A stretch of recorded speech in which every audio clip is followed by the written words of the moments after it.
ഇതെൻ്റെ black begonia കേട്ടോ, Rex ബിഗോണിയിൽപ്പെട്ട black begonia പ്ലാന്റാണ്. നല്ല ബുഷിയായിട്ട് വളർന്നിട്ടുണ്ട് കേട്ടോ.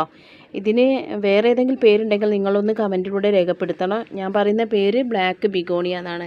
കാരണം ഇതിൻ്റെ ലീഫിൻ്റെ ഒരു കളർ കണ്ടില്ലേ, നല്ല കറുപ്പായിട്ട് തോന്നുന്ന ഒരു സെൻറ്ററിൽ ഒരു യെല്ലോ ഉണ്ട് കേട്ടോ. നിങ്ങൾക്ക് കാണുന്നുണ്ടോ എന്നറിയില്ല, സെൻറ്ററിൽ യെല്ലോ ഉണ്ട്.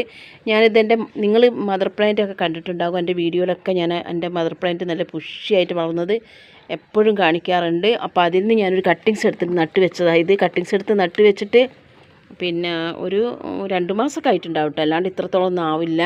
അപ്പോൾ നല്ല രീതിയിൽ നല്ല ഹെൽത്തി ആയിട്ട് തന്നെ ഈ പ്ലാന്റ് വളർന്നിട്ടുണ്ട് കണ്ടോ. നല്ല ഭംഗിയിൽ തന്നെ ഇത് വളർന്നിട്ടുണ്ട്. നല്ല ബുഷിയായിട്ടാണ് ഒരു പോട്ടിലുള്ളത് കേട്ടോ. അപ്പോൾ നമുക്ക് കട്ടിങ്സിലൂടെ ഇത് വളർത്താം. അതിൽ തന്നെ ലീഫ് പ്രൊപ്പഗേഷനും ചെയ്യാം. ഞാൻ കൂടുതൽ ചെയ്യുന്നത് ലീഫ് വെച്ചിട്ട് തൈകൾ ഉണ്ടാക്കിയെടുക്കുകയാണ്.